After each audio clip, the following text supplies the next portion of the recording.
जय हिंद बच्चों, कैसे हो? मैं हूं रविंद्र सर और हम आज आगे बढ़ने वाले हैं चैप्टर नंबर 15 में। आज का हमारा टॉपिक है standing waves in organ pipes. एक इंटरेस्टिंग टॉपिक है एंड इम्पॉर्टेंट है क्योंकि जेई नीट में इसके कुछ ना कुछ क्वेश्चंस आपको देखने को मिल सकते हैं। तो बच्चों, आज हम पढ़ने वाले हैं ऑर्गन पाइप्स, ओके? और उसके अंदर क्या क्रिएट हो रहा है? Standing waves. लास्ट लेक्चर में 15.6.1 इसी टॉपिक में हमने स्टैंडिंग वेव्स देखे थे और नॉर्मल मोड्स समझे थे, पर वो हमने समझे थे किसमें? हमने स्ट्रेच वायर में, जिसके दोनों एंड क्लोज थे, ठीक है? यानी कि क्लोज का मतलब बंधे हुए, रिजिड सपोर्ट थे, बंधे हुई थी स्ट्रिंग दोनों एंड्स। और यहाँ पे हम ऑर्गन पाइप्स देखने वाले हैं। तो चलिए, बहुत ही इंटरेस्टिंग टॉपिक होने वाला है और हम पढ़ने वाले हैं standing waves in organ pipes. तो सबसे पहला क्वेश्चन ये आता है, स्टैंडिंग वेव तो सर आपने लास्ट लेक्चर में सिखाया हुआ है, बट ये ऑर्गन पाइप क्या है? ठीक है, तो सबसे पहले हम समझते हैं ऑर्गन पाइप्स के बारे में। क्या है ऑर्गन पाइप का मतलब? तो भाई, ये जो ऑर्गन पाइप होती है, ये ऑर्गन पाइप्स का मतलब है म्यूजिकल इंस्ट्रूमेंट है। ये एक तरह के म्यूजिकल इंस्ट्रूमेंट है। क्या है ऑर्गन पाइप्स? म्यूजिकल इंस्ट्रूमेंट्स, जिसमें क्या होता है, जिसमें साउंड प्रोड्यूस किया जाता है। और वो जो साउंड प्रोड्यूस किया जाता है वो यूजिंग एयर ब्लो, यानी हम हवा या फूंक मारते हैं उसमें, तो एयर ब्लो होती है और उस एयर के कारण उसमें इंसिडेंट हुई और रिफ्लेक्टेड जो हुई, इनका सुपर पोजिशन होता है और उसके कारण क्या क्रिएट होता है? स्टैंडिंग वेव क्रिएट होता है। इसीलिए इन पाइप्स को क्या बोला गया बेटा? Organ pipes. क्लियर है ना? तो बताइए, ऑर्गन पाइप्स क्या है? सर, ऑर्गन पाइप का मतलब है म्यूजिकल इंस्ट्रूमेंट जिसमें एयर ब्लो करके क्या क्रिएट किया जाता है? Standing waves. ठीक है, तो organ pipes are musical instruments in which sound is created by air blowing inside it. Sound create किया जाता है एयर ब्लो करके, और उस एयर ब्लो के कारण क्या होता है? इंसिडेंट वेव आया, उसमें अंदर गया, वापस वो रिफ्लेक्ट हुआ, फिर एक आ रहा है। तो ये दोनों जब सुपर पोजिशन होंगे तब क्या क्रिएट होगा बेटा? Standing wave. और ये जो स्टैंडिंग वेव होंगे, ये होंगे लॉन्गिट्यूडनल और लॉन्जिट्यूडनल। जो आप बोलो कैसे होंगे? लॉन्जिट्यूडनल और लॉन्गिट्यूडनल, जो आप बोल रहे हो चलेगा, कुछ भी बोल सकते हो। तो भाई, ये लॉन्गिट्यूडनल कैसे हुए? तो जो एयर हम ब्लो करेंगे वो कंडेंसेशन एंड रेरफैक्शन टाइप क्रिएट होगा, यानी जो ऑसिलेशंस हैं मीडियम के पार्टिकल के, वो अलोंग द प्रोपोगेशन, आके ना लाइन ऑफ प्रोपोगेशन के अलोंग होंगे, इसलिए लॉन्गिट्यूडनल वेव होंगे। लॉन्गिट्यूडनल, ट्रांसवर्स नहीं, उस ट्रांसवर्स में ऑसिलेशंस होंगे वो परपेंडिकुलर होंगे, इसमें अलोंग द लाइन होंगे oscillation, that's right, longitudinal wave. तो बेटा क्लियर है, समझ में आया? ऑर्गन पाइप में म्यूजिकल इंस्ट्रूमेंट है भाई एक तरह का, वो एयर ब्लो करने के बाद उसमें साउंड क्रिएट होता है और स्टैंडिंग वेव बनते हैं इसमें, क्योंकि सुपर पोजिशन होता है और ये लॉन्गिट्यूडनल वेव क्रिएट करते हैं। ठीक है, समझ में आया? लॉन्गिट्यूडनल होते हैं इसके अंदर जो वेव्स होते हैं वो। ये ऑर्गन पाइप की बात हो गई। अब इसमें दो टाइप है बेटा, टाइप्स दो हैं। एक पहला जो है क्लोज पाइप, और दूसरा होता है बेटा ओपन पाइप। अब जो क्लोज पाइप है हमारी, जो क्लोज पाइप है वो एक एंड से बंद होती है, एक एंड से बंद होती है, उसको क्लोज पाइप बोला गया है। और जो ओपन पाइप होती है बेटा, वो दोनों एंड पे ओपन होती है। अच्छा, इसका एक एग्जांपल आपको बता देता हूं, क्लैरियोनेट। ये म्यूजिकल इंस्ट्रूमेंट है जो एक एंड पे क्लोज होता है। आप नेट पे सर्च कर सकते हो क्लैरियोनेट लिख के। और दूसरा इसमें आपको ये यहाँ पे ओपन वाला तो आपको पता है फ्लूट। फ्लूट जो है वो दोनों एंड से ओपन होती है। तो ये म्यूजिकल इंस्ट्रूमेंट है जिसमें क्लोज पाइप भी होती है और ओपन पाइप भी होती है। समझ में आया? अब यहाँ पे थोड़ी सी जानकारी आपके लिए है, ध्यान से समझना है इसको। जो हम लास्ट लेक्चर में स्टैंडिंग वेव की इक्वेशन हमने डिराइव किया था, वो हमने किया था फॉर स्ट्रेच वायर, और दोनों एंड पे रिजिड है वो, यानी रिजिड सपोर्ट है, यानी बंधा हुआ है, क्लोज है। यहाँ पे बच्चों आपको समझना है कि जब ये केस होगा क्लोज पाइप, तो वहां यहाँ पे हमारा जो एम्पलीट्यूड होगा वो एम्पलीट्यूड रहेगा 2a sin kx, जो हमने स्टैंडिंग वेव के लेक्चर में ऑब्टेन किया था। ठीक है, क्योंकि इसमें जो रिफ्लेक्शन होता है, यहां से हम लोग एयर ब्लो करेंगे, तो ये जो रिफ्लेक्शन होगा वो रिजिड एंड से होगा। कौन सा एंड है बेटा? ये रिजिड एंड। समझ में आया? यहां पे आप लिख सकते हो रिफ्लेक्शन कहां से हो रहा है? रिफ्लेक्शन हो रहा है फ्रॉम रिजिड एंड। ठीक है, बट जब हम इसकी बात करें, अगर हम यहाँ पे एयर ब्लो करते हैं तो वो एयर रिफ्लेक्ट होती है यहां से, पर ये है कौन सा एंड बेटा? फ्री एंड और ओपन एंड कह सकते हैं। यहाँ पे कोई रिफ्लेक्शन के लिए कोई रिजिड सपोर्ट नहीं है, फ्री एंड है, कोई रिजिड एंड नहीं है, यहाँ पे फ्री एंड है। और यहाँ पे रिफ्लेक्शन होता है क्योंकि यहाँ से बाहर निकलने के बाद यहाँ पे दूसरे एयर के पार्टिकल होते हैं जो इस वेव को आगे नहीं जाने देते, वापस भेजते हैं, इसलिए रिफ्लेक्शन होता है। तो इस केस में जो हमारा एम्पलीट्यूड मिलता है वो 2a sin नहीं रहेगा, वो हो जाएगा 2a cos kx। क्या मिलेगा बेटा? 2a cos kx। अब आपका क्वेश्चन होगा, सर ये कैसे आया? तो जैसे हमने रिजिड के लिए ऑब्टेन किया, वैसे ही कैलकुलेशन इसमें भी बनती है, इसमें भी बनती है। ठीक है, इसमें भी बनती है। तो दोनों की कैलकुलेशन हमें करनी नहीं है। हमारे जो कैलकुलेशन है हमने एनसीईआरटी के हिसाब से मैंने आपको ये बता दी, ये हमें याद रख लेना है फिर। तो रिफ्लेक्शन फ्रॉम फ्री एंड से अगर रिफ्लेक्शन हो रहा है तो एम्पलीट्यूड हो जाएगा 2a cos, और अगर रिजिड से है तो कहां से होगा बेटा? साइन आंसर आएगा 2a sin kx। बोलो क्लियर बेटा? यस और नो? तो इसका स्क्रीनशॉट ले लो। ले लिया स्क्रीनशॉट? डन ना? चलो तो अब बारी बारी से दोनों पाइप को समझते हैं और नॉर्मल मोड्स देखते हैं वाइब्रेशन के, और हार्मोनिक कौन सा ओवरटर्न, कौन सी पोजीशन पे हमें लोड मिल रहे हैं, एंटी लोड मिल रही है, सारी चर्चा करेंगे। बट इंपॉर्टेंट क्या याद रखना है आपको? टाइप्स दो टाइप के, क्लोज एंड ओपन। और क्लोज में बेटा एम्पलीट्यूड कैसा रहता है? 2a sin kx, याद रखना है। और ओपन में कौन सा रहता है बेटा? 2a sin kx नहीं, cos kx, ये याद रखना है आपको। वो क्लोज में cos नहीं आएगा, ओपन में cos आएगा। क्लोज में cos नहीं आएगा, क्लोज में c है तो c नहीं s आएगा, ऐसा ही याद रख लेना है। क्लियर?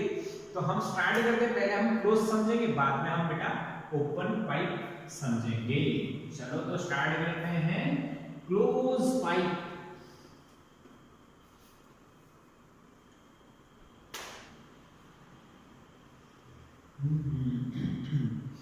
चलो तो पहला हम देखने वाले हैं बेटा क्लोज पाइप, और we can say organ pipe.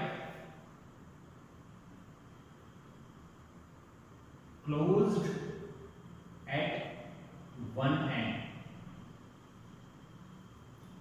Open pipe है, सॉरी ऑर्गन पाइप है और क्लोज है एक एंड पे, उसको हम क्लोज पाइप बोलते हैं। अब इसके बारे में सारी जानकारी हमें लेनी है। तो यहां पे मैं एक पाइप ड्रॉ करता हूं। ठीक है। तो आप देखिए, मान लीजिए इसकी जो लेंथ है यहां से, ये तो रिजिड पार्ट है, ये L है, ठीक है। यहां पे हमें पता है रिजिड एंड है तो नोड मिलेगा, और ओपन एंड है तो एंटी नोड मिलेगा, ठीक है। अब आपको हमारा वो डायग्राम तो पता ही है, ये वाला वेव का, ठीक है। अब यहाँ पे देखिए आप, एंटी नोड है, ये नोड है और ये एंटी नोड है, तो ये शेप बनेगा। यस और नो? समझ रहे हो क्या नहीं मेरी बात? ऐसा शेप बनेगा डेफिनेटली, ये शेप बनेगा। यहाँ पे आपको प्लकिंग दिखेगा ऐसे, ये शेप, सिंपल लॉजिक है, क्लियर है ना? ऐसे शेप बनेगा। फिर हम उसकी वेवलेंथ निकालने वाले हैं। फिर उसके बाद हम लोग वेवलेंथ के बाद क्या निकालने वाले हैं? वेवलेंथ के बाद क्या निकालने वाले हैं? हम लोग फ्रीक्वेंसी निकालने वाले हैं, और उसके बाद ओवरटर्न, हार्मोनिक, फिर ओवरटर्न, ये सारी बातें डिस्कस करेंगे। बट सबसे पहले आप देखिए, अगर हम इसको x = 0 माने तो x = L पे हमें क्या मिल रहा है? Antinode. तो antinode at x = L, so that हम क्या लिख सकते हैं? Amplitude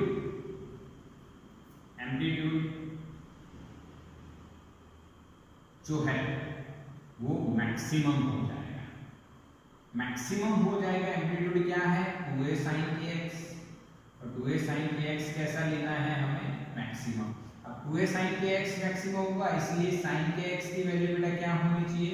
maximum, that is ±1। अगर आप इसको मोड कर रहे हो तो 1 लिख सकते हो। क्या मेरे बच्चों को याद है ये? और x की जगह पर हमें क्या लिखना चाहिए? L।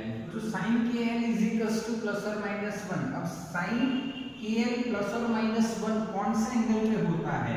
आप इसको मोड भी लिख सकते हो, kl क्या होगा आपको पता है कि sin कहाँ पे 1 और -1 होता है? π/2, 3π/2, 5π/2, 7π/2, यानी ऑड π/2 पे होता है। कौन से π/2 पे होता है? ऑड π/2। अब π/2 तो होना ही है, पर ऑड π/2 हम लोग लिख सकते हैं 2n-1।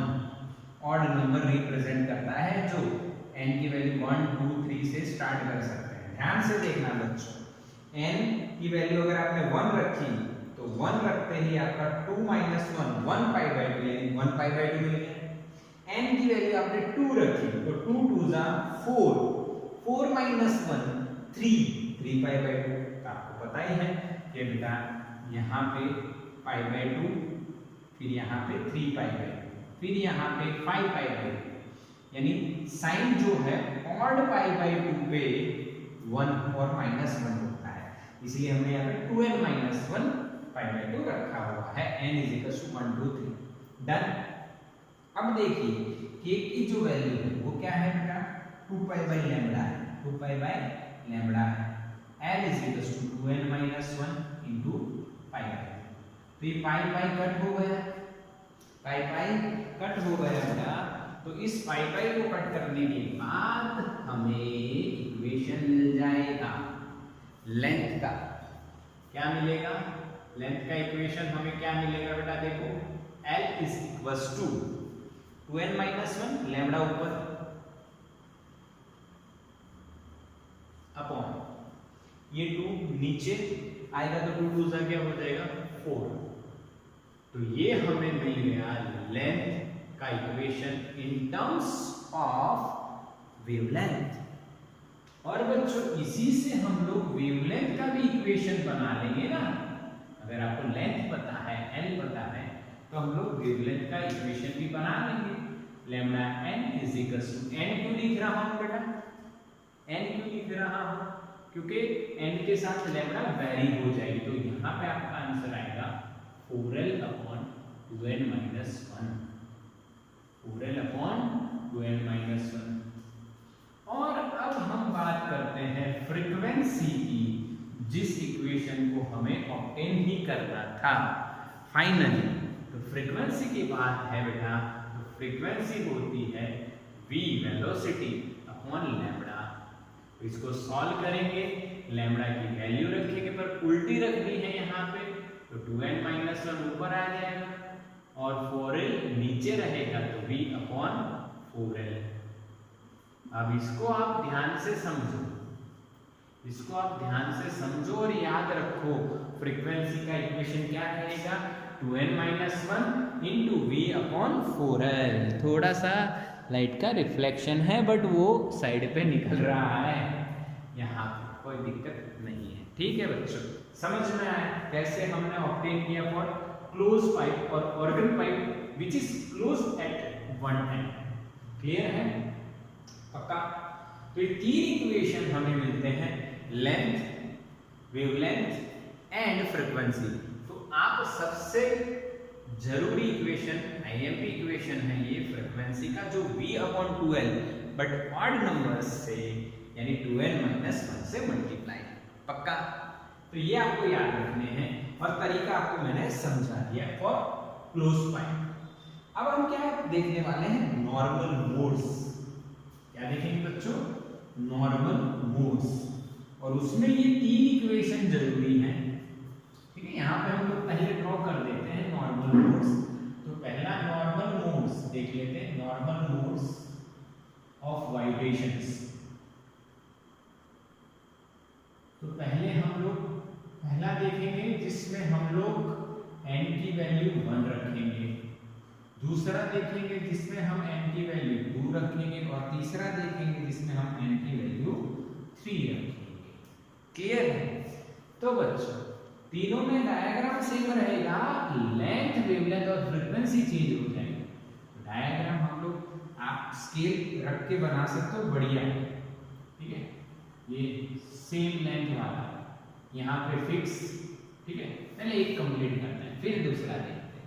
देखो समझो, बढ़िया लॉजिक बताता हूँ आपको, बिल्कुल बढ़िया।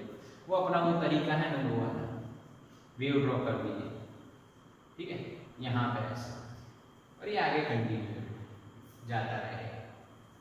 ठीक है, यहाँ पे नोड है और यहाँ पे एंटी नोड है, यहाँ पे नोड है, यहाँ पे एंटी नोड है, यहाँ पे नोड है, यहाँ पे एंटी नोड है, यहाँ पे नोड है। इस तरह से जाता रहेगा। बिल्कुल क्लियर?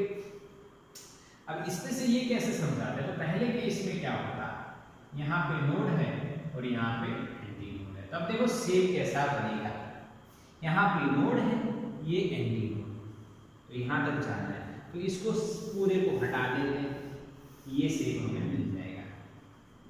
ठीक है, समझ रहे हो कि नहीं? तो ये इस तरह से ड्राइंग बनानी रहेगी। अरे वाह, बिल्कुल सिंपल लॉजिक है, एकदम इजी है। और अब इसकी लेंथ जो है वो क्या रहेगी, तो लेंथ आप ढूंढोगे बेटा उस इक्वेशन से, n की वैल्यू 1 रख दो, तो 2 into 1 2 minus 1 into lambda by 4, ये हो गया बेटा लैम्बडा बाई 4। अब ये तो हमारी नॉलेज में यहाँ से भी याद रखा है। देखो आपको पता है ये पूरा लैम्बडा होता है, ये आधा लैम्बडा बाई 2 होता है, और यहाँ तक उसका भी आधा हो जाएगा, तो क्या हो जाएगा बेटा, लैम्बडा बाई 4। समझ में आया? अगर ये इक्वेशन आपको याद नहीं आता है तो यहाँ से आप इसको directly lambda by 2 lambda by 4 बोल सकते हो। क्लियर है ना? बिल्कुल। अब देखिए, अब यहाँ पे आपको वेवलेंथ लिखनी है, तो वेवलेंथ कितनी हो जाएगी, वो हो जाएगी 4l/2n-1। फ्रीक्वेंसी लिखनी है, वो कितनी हो जाएगी 2n-1 इंटू v/4l। तब उस रास्ते पे चलते हैं ओवरटर्न वगैरह, तो मैं इसको हटा देता हूँ बेटा। ठीक है, ओके। लेंथ तो आपको लिखना आ गई, हमारा तरीका भी आपने देख लिया बेटा, बिल्कुल सिंपल है। अब देखो यहाँ पे हम फर्स्ट के बारे में क्या क्या लिखते हैं, तो हम लोग पहले बेटा लिखते हैं फंडामेंटल फ्रीक्वेंसी। क्या लिखते हैं बेटा, फ्रीक्वेंसी का इक्वेशन क्या रहा था हमारा, 2n-1 v/4l, जहां पे n हमारा 1 से चला 2 3 अप टू चलता रहा। क्लियर है ना? ये तो याद रह गया। तो फंडामेंटल फ्रीक्वेंसी, ठीक है, क्या लिखी जाएगी बेटा, n की वैल्यू 1 रखेंगे, तो F1 मिलेगी। F1 क्या मिलेगी बेटा? 1 रखो, 1 into 2 2 minus 1 1 यानी V/4 है। अरे वाह, समझ में आया। इसको बोलेंगे फंडामेंटल फ्रीक्वेंसी।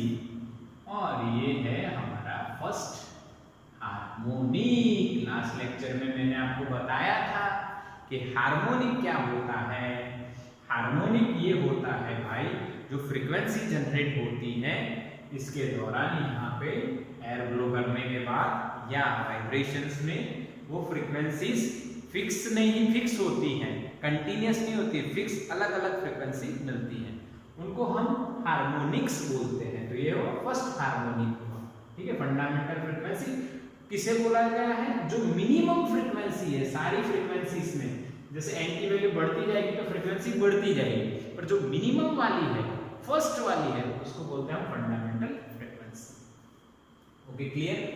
अब यहाँ पे ना कोई ओवरटन है, ओवरटन तो पहले के बाद आएगा, ठीक है।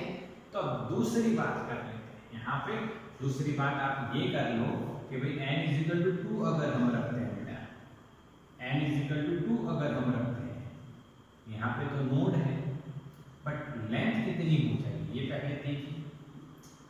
तो लेंथ का इक्वेशन तो कहाँ गया? याद है लेंथ का इक्वेशन क्या है?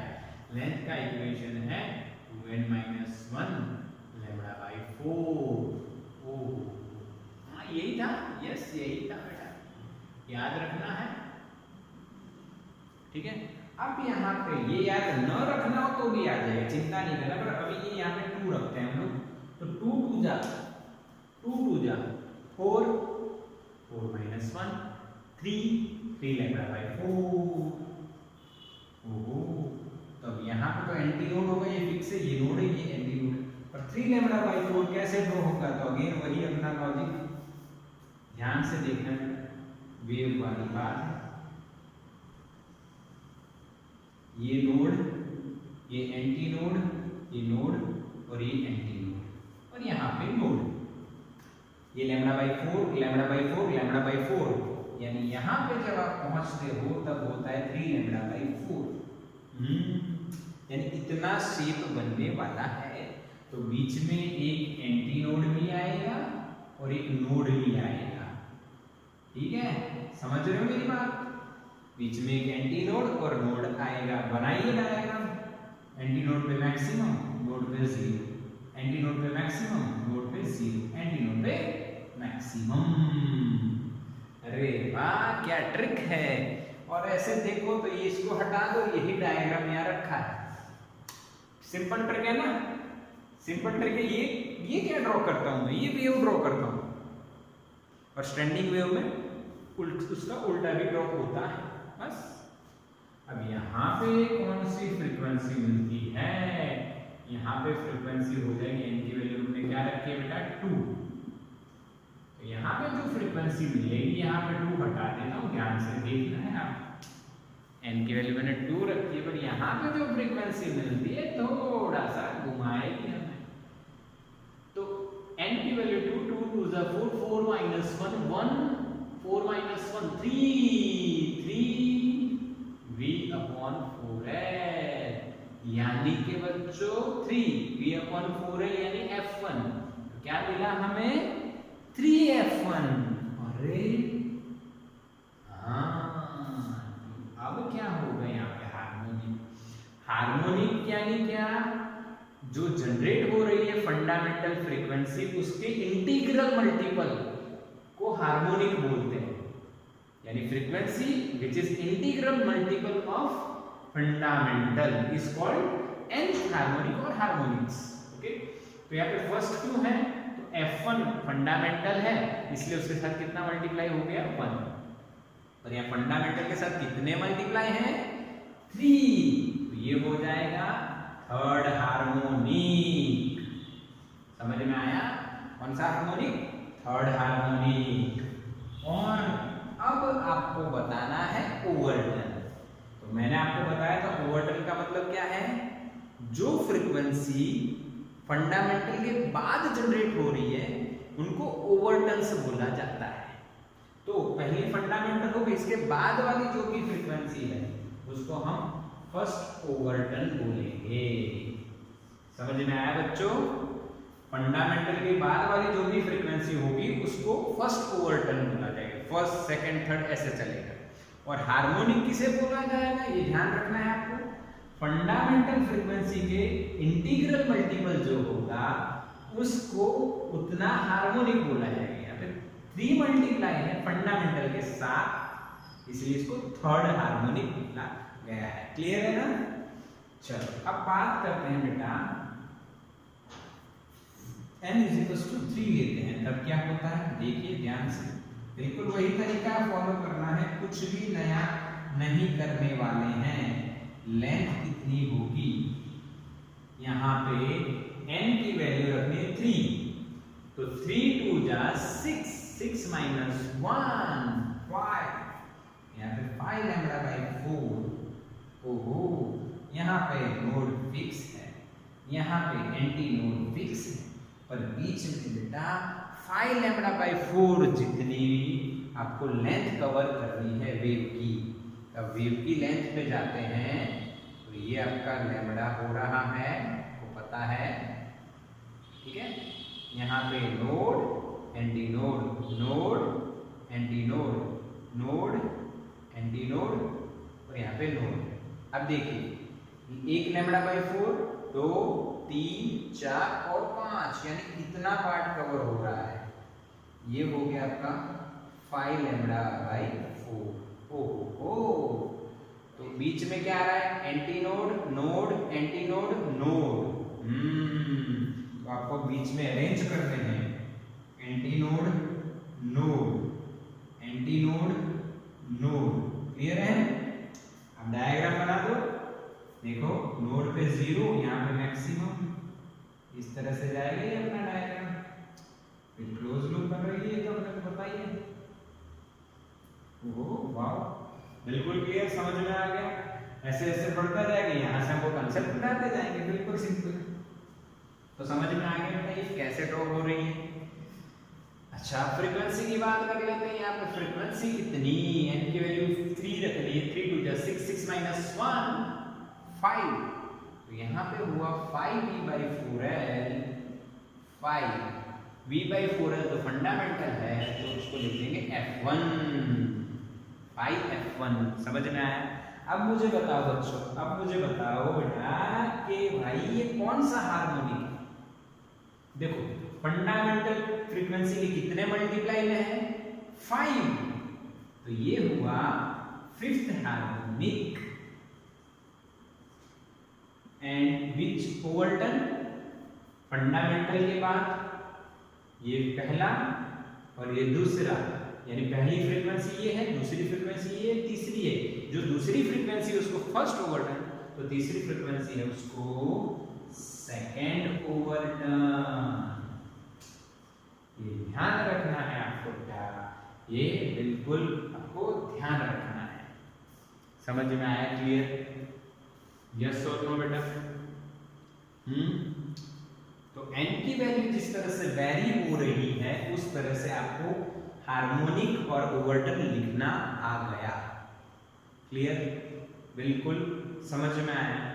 अब यहाँ पे आपको हार्मोनिक से एक बात दिखाई पड़ रही होगी कि यहाँ पे जो हार्मोनिक होते हैं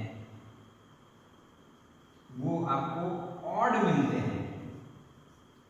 देखो फर्स्ट मिल रहा है, फिर थर्ड मिल रहा है, उसके बाद फिफ्थ होगा, यानी ऑड हार्मोनिक्स आर प्रेजेंट। यानी फंडामेंटल फ्रीक्वेंसी के बाद इवन नहीं मिलता है, ऑड वाली मिलती है। 2 4 6 ये मिसिंग है यहाँ पे, ये ध्यान रखना है। तो हार्मोनिक कौन से मिलते हैं आपको बेटा? ऑड मिलते हैं। और एक और छोटा सा लॉजिक अगर हम देखें तो यहाँ पे आप nth हार्मोनिक और कोई भी हार्मोनिक हो, चलो mth हार्मोनिक लेते हो, अगर आप हार्मोनिक mth लेते हो, यानी फर्स्ट हार्मोनिक है, थर्ड हार्मोनिक है, फिफ्थ हार्मोनिक है, तो ये nth हार्मोनिक हो गया। तो ओवरटन कौन सा होगा? ओवरटन कौन सा होगा वो देखिए। तो तो वो हो जाएगा m-1/2। क्या मैं सही लिख रहा हूं? एक बार सॉल्व करके देख लीजिए। देखो थर्ड हार्मोनिक है तो 3 - 1 यानी 2, 2/2 1, 1 over turn, first over turn. अरे वाह सही है। यहां पे देखो 5 यानी फिफ्थ हार्मोनिक है, फिफ्थ हार्मोनिक है तो 5 - 1 4/2, 4/2 2, that means what? Second over turn. Yes, ये कंसेप्ट सेट हो रहा है। अगर आपको क्लोज पाइप में, अगर आपको क्लोज पाइप में mth हार्मोनिक दिया है यानी कोई भी, पर कौन से हार्मोनिक प्रेजेंट होंगे? ऑड वाले 1 3 5 7 9। वो तो हमने देखा यहाँ पे कंसेप्ट पूरा ऑड हार्मोनिक प्रेजेंट होंगे। पर अगर कोई भी हार्मोनिक आपको दिया हो क्वेश्चन में, बोला हो फिफ्थ हार्मोनिक, तो ओवरटर्न कौन सा होगा? 5 - 1 4/2 क्या आ जाएगा? Second overturn. बोलो क्लियर? ये एक शॉर्टकट तरीका रहेगा कि आप कोई भी हार्मोनिक ले रहे हो, mth हार्मोनिक ले रहे हो, तो ओवरटर्न क्या होगा? m-1/2। Then clear? अच्छा, एक और बार कंसेप्ट को समझिए। यहाँ पे आपको ये दो इक्वेशन याद रखने चाहिए जिससे आपको क्लियरली सॉल्व हो जाएगा। 2n-1 into v/4l is the equation of frequency, जिससे आप फ्रीक्वेंसी, हार्मोनिक और ओवरटर्न भी ऑब्टेन कर सकते हैं। क्योंकि अगर आपको बोला गया थर्ड हार्मोनिक की फ्रीक्वेंसी बताइए, तो थर्ड हार्मोनिक की फ्रीक्वेंसी क्या होती है? 3 into फंडामेंटल। फंडामेंटल क्या रहेगी? v/4l। समझ में आया? और यहाँ पे एक और बात सोच लीजिए आप, ये n का रिलेशन भी आपको याद होना चाहिए। ये n normal modes of vibration, n की वैल्यू अलग अलग वेरी होती है। हाँ, तो n की वैल्यू 1 है तो फर्स्ट हार्मोनिक मिलता है, पर n की वैल्यू 2 है तो सेकंड हार्मोनिक एक नहीं होगा, तो कौन सा होगा? Third harmonic. ये भी आपको ध्यान रखना है। क्लियर है? तो इसका स्क्रीनशॉट ले लो बच्चों। तो बच्चों क्लियर हुआ ना? स्क्रीनशॉट आपने ले लिया और हमारा यहाँ पे क्लोज पाइप फिनिश हो गई है। समझ लेना बिल्कुल ध्यान से और इसका नोट्स भी बना लीजिए। और एक और बात आपको बता देता हूँ, पोजीशन कैसे डिसाइड करेंगे इसमें। पोजीशन कैसे डिसाइड करेंगे? तो जो L है बच्चों, जो L है, हाँ, वहां पे x रख दीजिए ना और इसमें पोजीशन डिसाइड कर दीजिए भी। तो भाई ये नोड की पोजीशन एंड इस तरह से नोड, फिर anti node, node anti node, ये की पोजीशन मिल जाएगी। यानी position of nodes from close and. ये अगर आप डिफाइन करना चाहो तो पहला 0 है, फिर दूसरा, एक बार बता देता हूँ ड्रॉ करके, शायद ऐसा कहीं पे आपको देखने को मिल जाए, कोई टेक्स्ट बुक में, सॉरी फिर रेफरेंस बुक में देखने को आपको मिल सकता है। तो इसके लिए आप यही फॉलो कीजिए। बढ़िया लॉजिक, एकदम बढ़िया। ये भी और ये भी दोनों में आपको कनेक्ट करके बता देता हूं।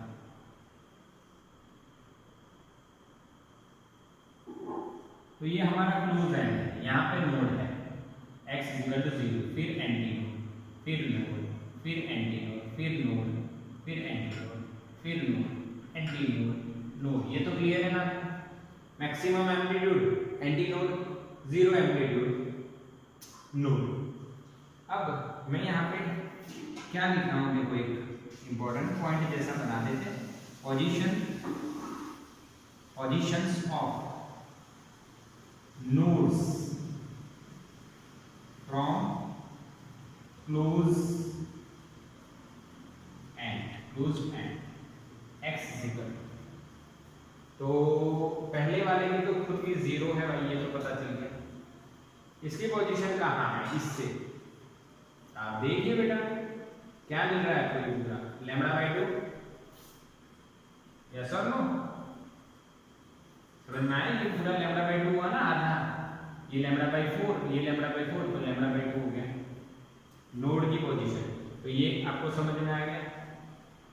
अब देखिए दूसरे नोड की पोजीशन कहाँ जा रही है? ये पूरा क्या हुआ? लैम्डा। समझ में आया बेटा? यस। फिर ये देखिए नोड, तो ये λ/2, λ/2, λ/2 आ गया ये 3 λ/2। समझ में आ रहा है? हाँ कि ना?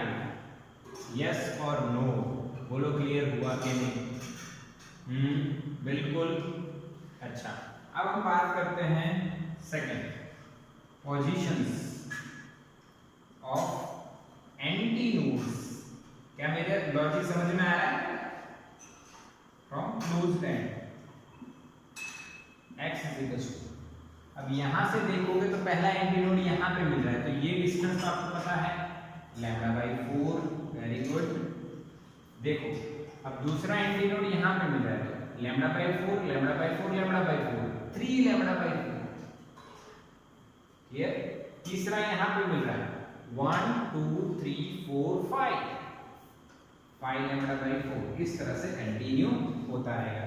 1 λ/4 3 λ/4 5 λ/4, फिर क्या आएगा 7 ना, यस 7 आएगा। और इसमें देखो 0 λ/2, उसमें λ/2 ऐड करो, लैम्बडा उसमें λ/2 ऐड करो 3 λ/4 3 λ/2, यानी λ/2 ऐड होता जाएगा, क्योंकि आप देखो नोड का जो डिफरेंस है वो λ/2 पे दिख रहा है। और इसमें 1 λ/4 फिर 1 2 3 λ/4 इस तरह से ऐड होता जाएगा। ये आप पहली पोजीशन डिसाइड कर लीजिए, उससे आपको मिल जाएगा, समझ में आ जाएगा। पहला इसका λ/4 है, उसमें λ/2 ऐड करोगे, दोनों में λ/2 ही ऐड हो रहा है। देखो इसकी फर्स्ट पोजीशन यहाँ पे, दूसरी यहाँ पे, तो 0 उसमें λ/2 ऐड करते जाओ। ठीक है, ये तो समझ में आ गया, दिख रहा है। 0 में λ/2 ऐड किया, λ/2 में λ/2 ऐड किया, तो लैम्बडा में λ/2 ऐड किया तो 3 λ/2 ऐड करते जा रहे हो। बट एंटीनोड में थोड़ा सा देखिए, आप समझिए, ये एंटीनोड कहाँ मिल रहा है? पहला λ/4 में, और उसमें λ/2 ऐड कर दो, क्या मिलेगा? देखो 4 LCM हो गया, ये 2 इधर के 2 + 1 3 λ/4 मिल गया सेकंड। समझ रहे हो ना बेटा?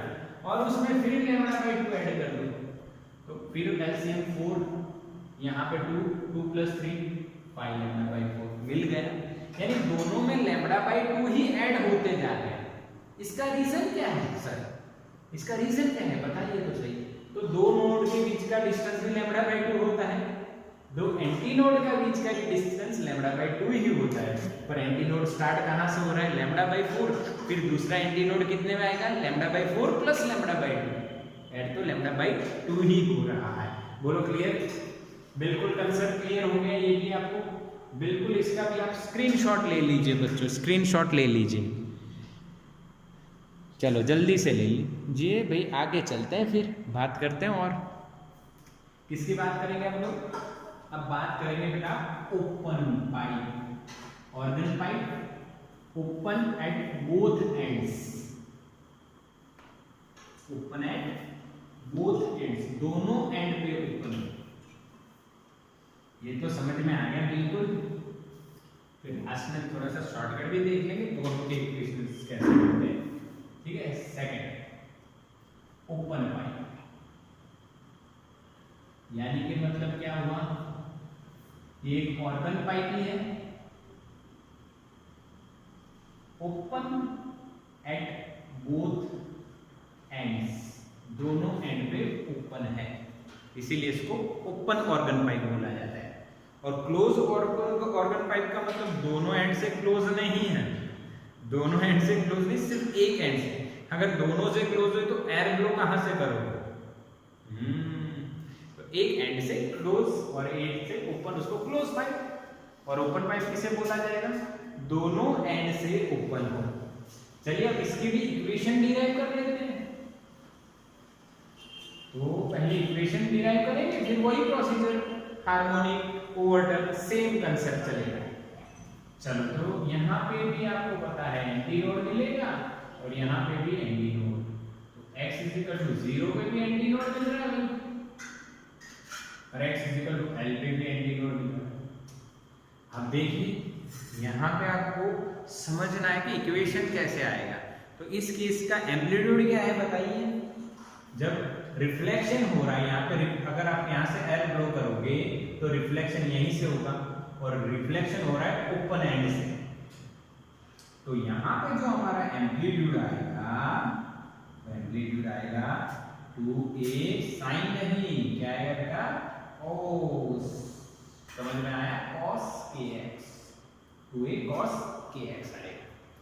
अब at x is equal to l, amplitude क्या मिल रहा है? मैक्सिमम। अब एम्पलीट्यूड मैक्सिमम है, इसका मतलब cos kx की वैल्यू या तो 1 है या तो -1 है, या मोड कर दो तो सिर्फ 1 लिखना है, ठीक है? क्योंकि cos मैक्सिमम है यानी का तो 1 है या तो वो -1 है, या तो 1 है या तो -1 है। अब सोचो cos की वैल्यू 1 कहाँ पे होती है? तो सर cos की वैल्यू 1 तो 0 पे होती है, तो kx की वैल्यू 0 भी हो सकती है। यस।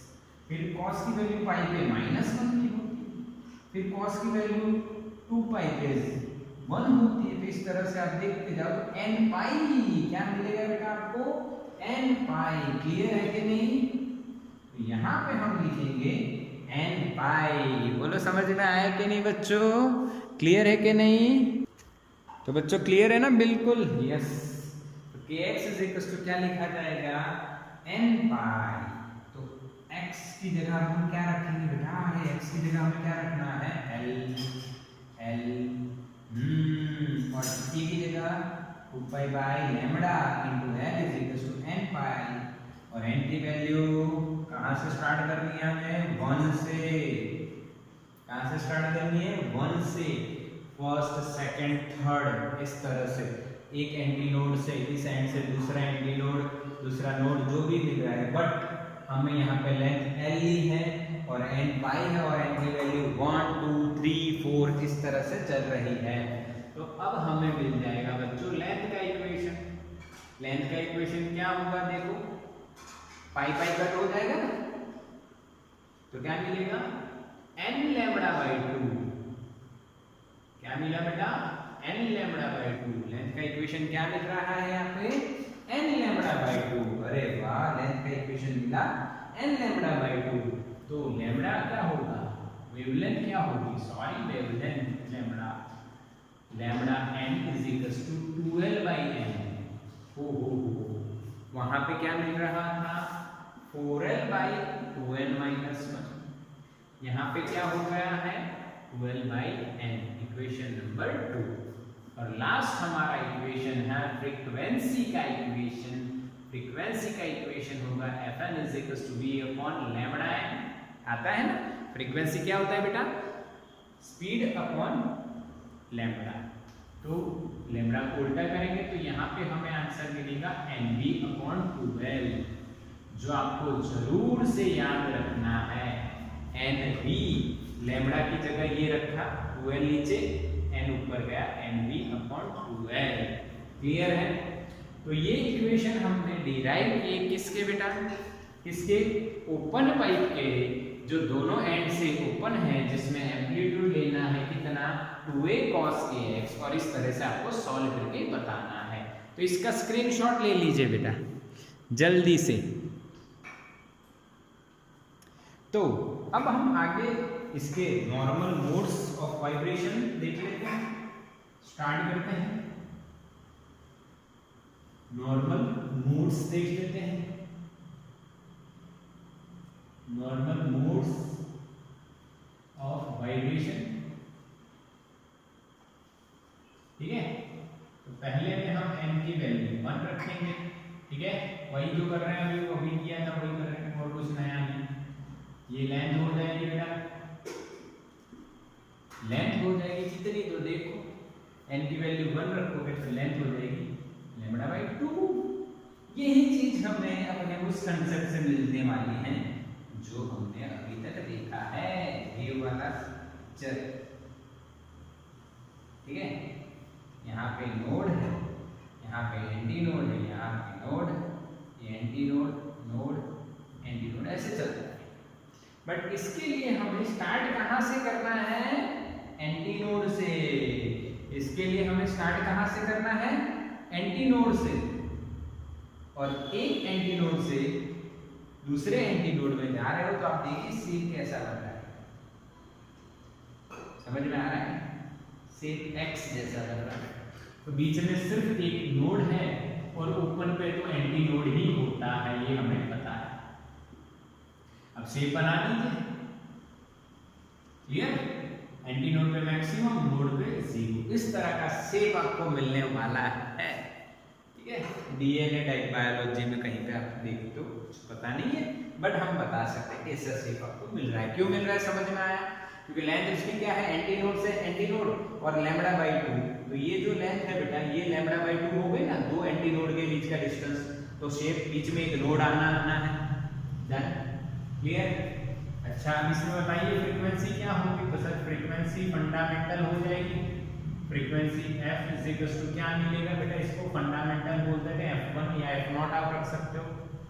फ्रीक्वेंसी का इक्वेशन देखो NV/12, तो V/12 मिला, समझ में आया, V/12 मिला। इसको हटा देते हैं हम, क्योंकि अब यहाँ पे हम लिखने वाले के लिए हमें क्या मिल रहा है, इसको बोलेंगे हम लोग फंडामेंटल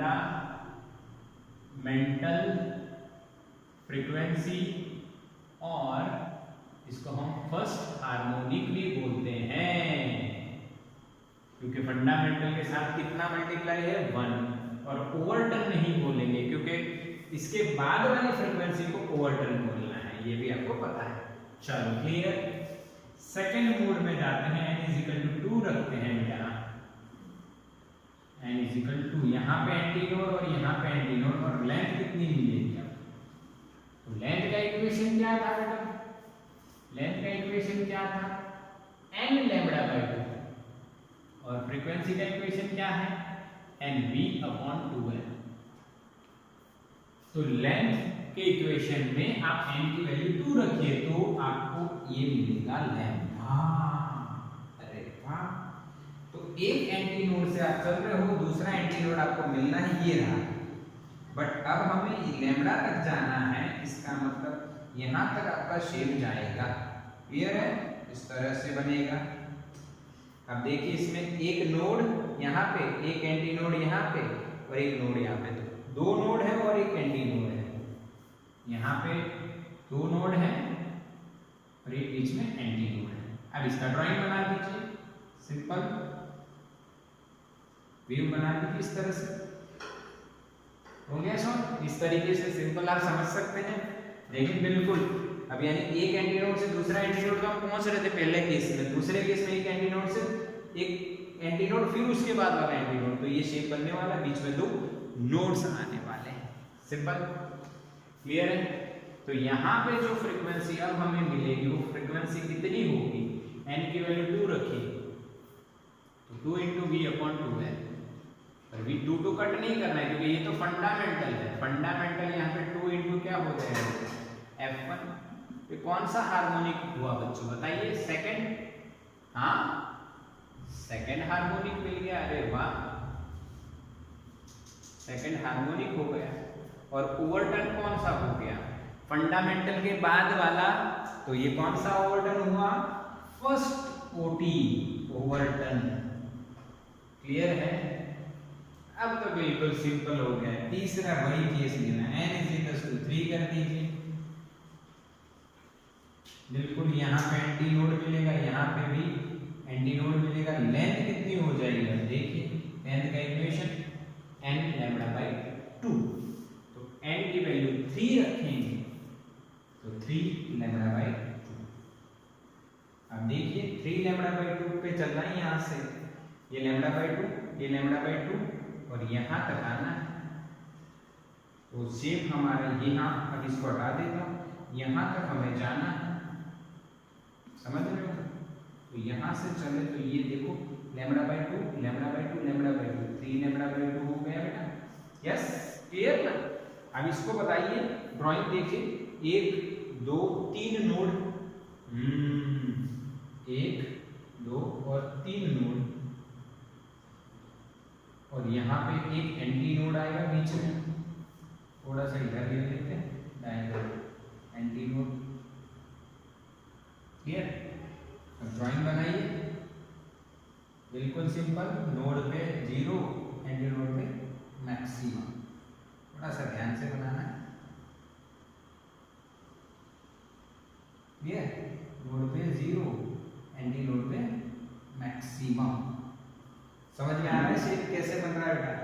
और फ्रीक्वेंसी का वही कहानी चलने वाला है NV/2L, ये है 3, n की वैल्यू कितनी है 3 है, तो 3V/2L यानी 3F1, 3F1। क्लियर। अब बच्चों क्या होने वाला है, हार्मोनिक और ओवरटन के बारे में लिखा जाना है। तो कौन सा हार्मोनिक हुआ, फंडामेंटल के कितने मल्टीप्लाई है 3, तो ये हो गया थर्ड हार्मोनिक। और ओवरटन कौन सा होगा, फर्स्ट के बाद सेकंड ओवरटन। समझ में आया, क्लियर है। अब देखो यहाँ पे फ्रीक्वेंसी के इक्वेशन से आपको पता चल जाएगा कि कितने हार्मोनिक आएंगे। 1 फर्स्ट आएगा, n की वैल्यू 2, सेकंड आएगा 3 आएगा, थर्ड आएगा, फोर्थ आएगा, फिफ्थ आएगा, सारे हार्मोनिक। तो यहाँ पे आप इंपॉर्टेंट नोट लिख सकते हो, ऑल हार्मोनिक्स आर प्रेजेंट। और जबकि जो इससे पहले हमने देखी थी क्लोज पाइप, उसमें 1 3 5 यानी ओनली ऑड हार्मोनिक्स मिल रहे थे। ठीक है। अब आप इसमें देखिए, अगर आप nth हार्मोनिक है, आपको कोई भी हार्मोनिक दिया हो, मान लो मैंने आपको बोला 6th हार्मोनिक यानी mth हार्मोनिक कोई भी, तो ओवरटन कौन सा होगा, m-1 ओवरटन। उसमें क्या हो रहा था m-1/2, इसमें होगा m-1 ओवरटन।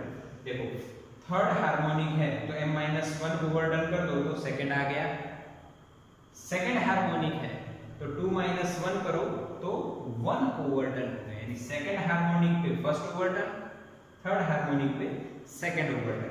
और उसमें क्या करना था क्लोज पाइप में, m-1/2, इसका आप पूरा एक चार्ट बना लेना है दोनों को एक साथ, और रिवाइज उसको इस तरह से करना है जिससे इजी रहेगा। बट सबसे इजी तरीका ये याद रख लीजिए, खत्म, दोनों में यही याद रखना है आपको इजीली। तो बोलो क्लियर हुआ बेटा, ओपन पाइप समझ में आया ये सब। तो इसका भी आप स्क्रीनशॉट ले लीजिए बेटा, स्क्रीनशॉट ले लीजिए। तो बच्चों अब लास्ट में हम क्या देखने वाले हैं, तो लास्ट में जो हमने दोनों पाइप्स देखी, close organ pipe and open organ pipe, close pipe and open pipe, इनके हम कंपैरिजंस देख लेते हैं जिससे हमें क्लियरिटी आ जाए, और फिर एनसीईआरटी का एक जो सम है वो भी हम कर लेते हैं। यहाँ पे हमें कॉन्फिडेंस आना चाहिए कि हम ये कंसेप्ट समझे और इसके हम एग्जाम्पल्स कर पाएंगे। तो चलिए बच्चों कंपैरिजन देखते हैं, closed pipe and open pipe. बेटा जो हमने अभी देखा उसके हिसाब से हम क्या कह सकते हैं, देखो तो क्लोज पाइप का अगर आपको डायग्राम बनाना है तो आप इस तरह से बनाइए, और एक एंड उसका क्लोज बना दीजिए। जहां पे क्लोज होगा वहां पे नोड बनेगा, और जहां पे ओपन होगा वहां पे एंटी नोड बनेगा। और आपको पता है n=1 के लिए ये शेप बने सब। ओपन पाइप दोनों एंड से ओपन होती है भाई, बढ़िया है। और यहाँ पे जहाँ ओपन होगा वहां पे एंटी नोड बनेंगे और बीच में एक नोड बनेगा, क्योंकि दो एंटी नोड अगर देख रहे हो आप कंसेक्यूटिव, तो उनके बीच में एक एंटी नोड होता है, सॉरी नोड होता है, दो एंटी नोड के बीच में एक नोड होता है। तो इसका जो n=1 वाला जो डायग्राम हमने देखा वो इस तरह से बनेगा। क्लियर है बच्चों, सही है, समझ में आ गया। अब यहाँ पे जो रिफ्लेक्शन हो रहा है, ये रिफ्लेक्शन हुआ एट रिजिड एंड, बल्कि यहां पे क्या हो रहा है देखिए, रिफ्लेक्शन कहां से हो रहा है बेटा, eight open and, sorry free and. जो हमने आगे पढ़ लिया है कि ओपन और सॉरी फ्री और रिजिड एंड से रिफ्लेक्शन होता है। तो रिजिड से जब रिफ्लेक्शन होता है तो जो एम्पलीट्यूड है बच्चों, वो एम्पलीट्यूड क्या होगा, क्लोज में कॉस नहीं आएगा, यानी क्या आएगा साइन 2a sin kx, और यहाँ पे जो एम्पलीट्यूड होगा मेरे बच्चों वो क्या होगा, 2a cos kx। क्लियर है? इसी एम्पलीट्यूड की इक्वेशन पे से हमने length, lambda and frequency f के इक्वेशंस बनाए हुए हैं। यहाँ पे आपको पता है लेंथ का इक्वेशन, लैम्बडा का इक्वेशन एंड फ्रीक्वेंसी का हमें याद रखना है क्योंकि वो बहुत बार यूज होगा। तो इसका रहेगा 2n - 1 v/4l। इसी तरह से यहाँ पे fn लिख देते हैं। fn का मतलब फ्रीक्वेंसी n के साथ वेरी होगी और n की वैल्यू बेटा 1 2 3 से डैश डैश चलेगी। सिमिलरली इस और अगर फ्रीक्वेंसी आप देख रहे हो तो fn क्या लिखा जाएगा बेटा, nv/2l, nv/2l और n हमारा 1 2 3 डैश डैश डैश चलता जाएगा।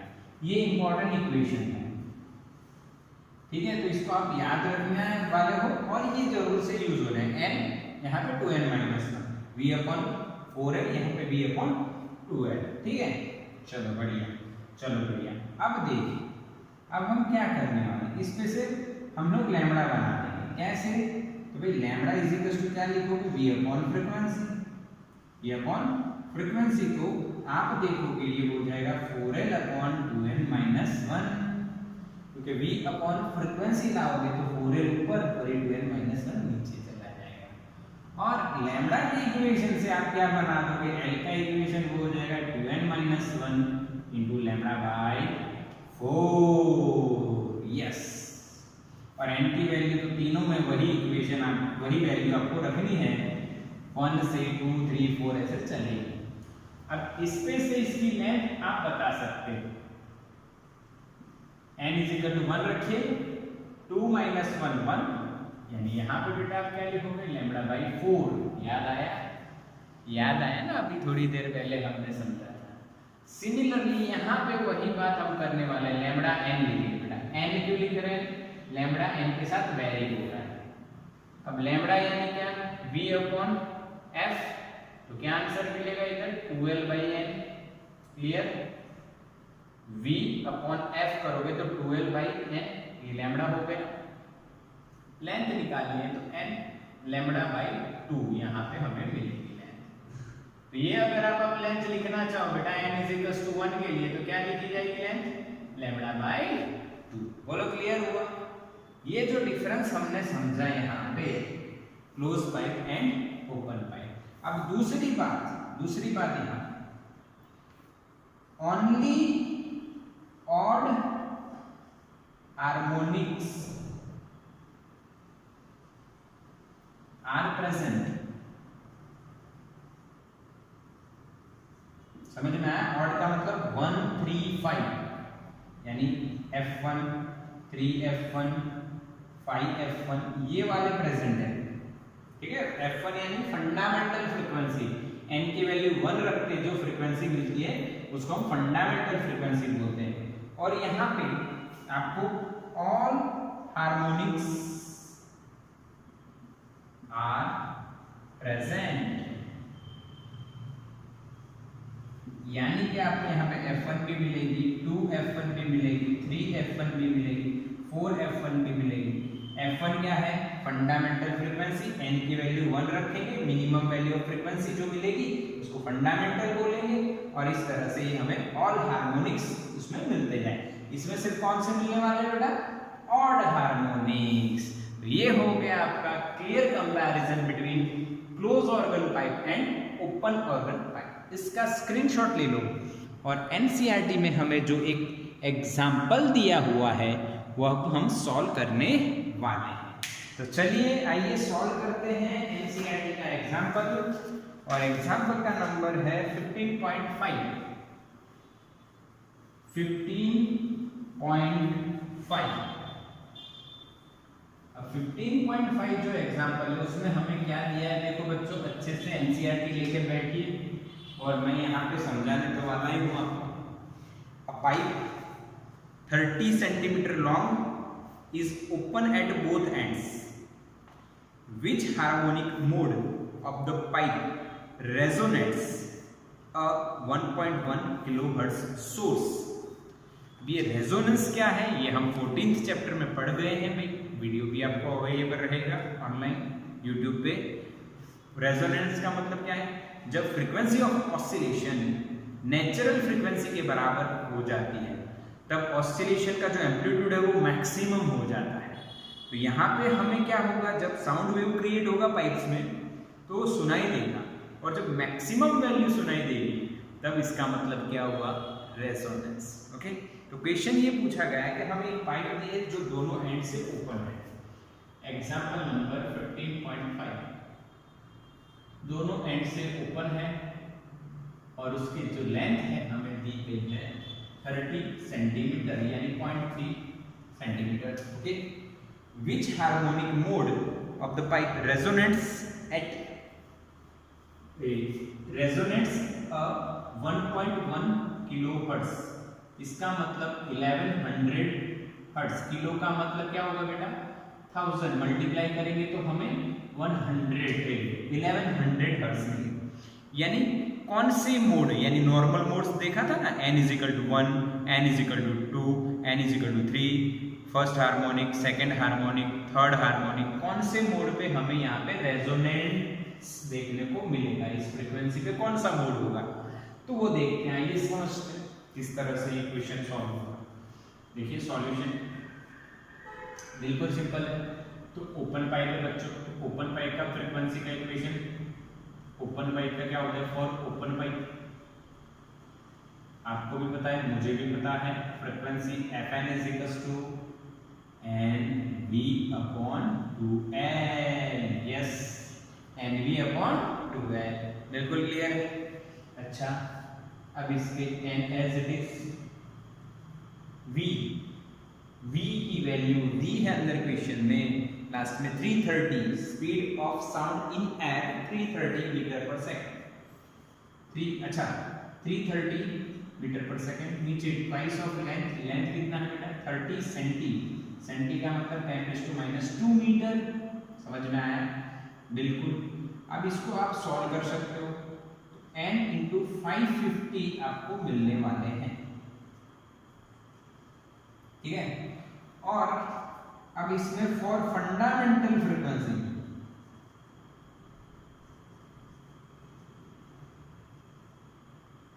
n की वैल्यू क्या रखेंगे हम लोग? 1। F1 से हमें मिलेगा 550 हर्ट्ज। समझ में आया? 550 हर्ट्ज वो हमें क्या मिला बेटा? Fundamental frequency. ओके, और फर्स्ट हार्मोनिक। बट हमें कितनी पे इसको रेजोनेंट कहां पे होना चाहिए? 1100 के लिए, फॉर 1100 हर्ट्ज आप सीधा देख सकते हो 550 का डबल, तो हमें 2 × F1 यानी कि 2 × 550, तो क्या मिल जाएगा? 1100 हर्ट्ज यानी 2F1। तो कौन सा हार्मोनिक हुआ बेटा? Second harmonic. समझ में आया? कौन सा हार्मोनिक आया बेटा? Second harmonic. तो वही तो क्वेश्चन पूछा गया है यहाँ पे कि भाई क्लियरली कौन से, ये जो सोर्स हमें दिया है उसका सोर्स का फ्रीक्वेंसी कितना है, जो सोर्स हमें दिया है उसका फ्रीक्वेंसी कितना है? 1.1 किलोहर्ट्ज, और वो रेजोनेंट हो रहा है तो कौन से मोड में? तो सेकंड हार्मोनिक मोड में ये रेजोनेंट होगा, क्योंकि ओपन पाइप में सेकंड हार्मोनिक पॉसिबल है, ये भी देखना है हमें। क्योंकि अगर यहाँ पे क्लोज पाइप होगी तो क्या सेकंड हार्मोनिक पॉसिबल होता?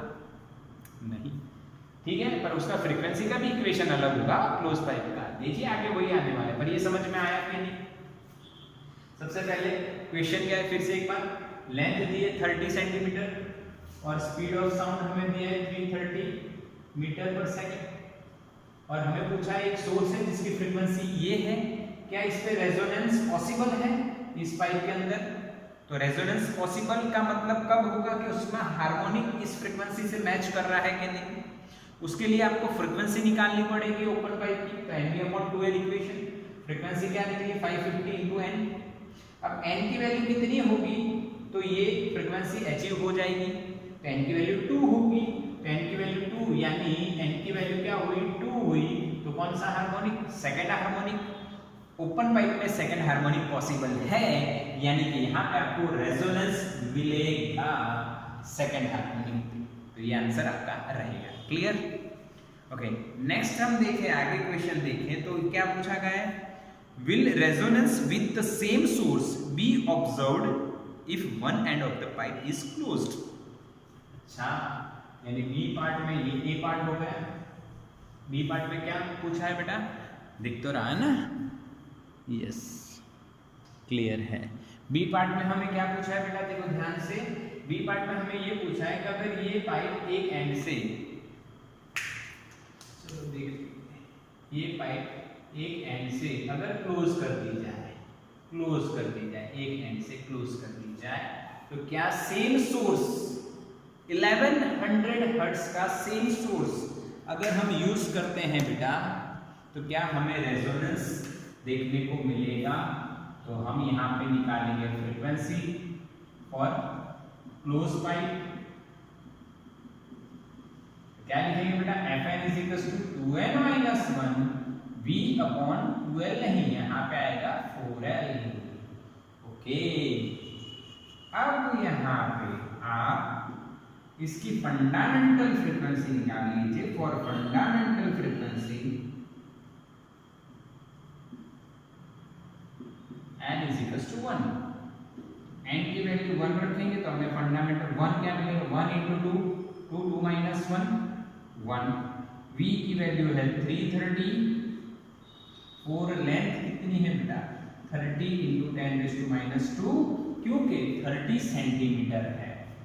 अब इसको हम सॉल्व कर रहे हैं तो हमें आंसर मिलता है 275 हर्ट्ज।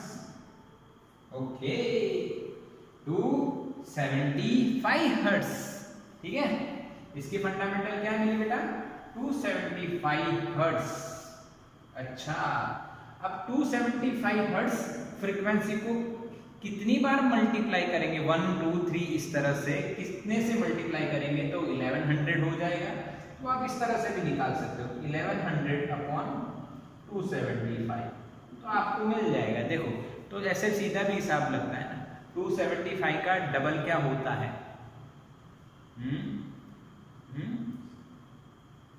550, 550, यस और नो, 275 प्लस 275 550, एंड उसका डबल करेंगे तो क्या मिलेगा 1100। तो यहाँ पे बच्चों क्या आएगा 4। ओके, तो 1100 जो है वो हमें कैसे लिखी जा सकती है बेटा, 4f1, और ये कौन सा हार्मोनिक हुआ, 4th हार्मोनिक। बट बच्चों 4th harmonic is not possible in closed pipe. तो क्या ये रेजोनेंस दिखाएगी ये सोर्स के लिए ये पाइप? बिल्कुल नहीं दिखा पाएगी, क्योंकि अगर रेजोनेंस होना है तो 275 का 4 टाइम्स करना है, यानी 4th हार्मोनिक मिलेगा। बट क्लोज पाइप में बेटा इवन हार्मोनिक तो मिलते ही नहीं है, सिर्फ ऑड हार्मोनिक मिलते हैं, इसीलिए क्लोज पाइप में ये पॉसिबल नहीं होगा। ठीक है, क्लियर? अगर बच्चों ये समझ में आपको थोड़ा सा कम आया तो इसको रिपीट करके देखिए, क्योंकि कंसेप्ट बहुत बढ़िया है, कंसेप्ट बहुत बढ़िया है। तो यहाँ पे हमने क्या फिनिश कर दिया बच्चों, open organ and close organ pipe, और एनसीईआरटी का एक एग्जाम्पल भी फिनिश कर दिया। स्क्रीनशॉट ले लो बच्चों।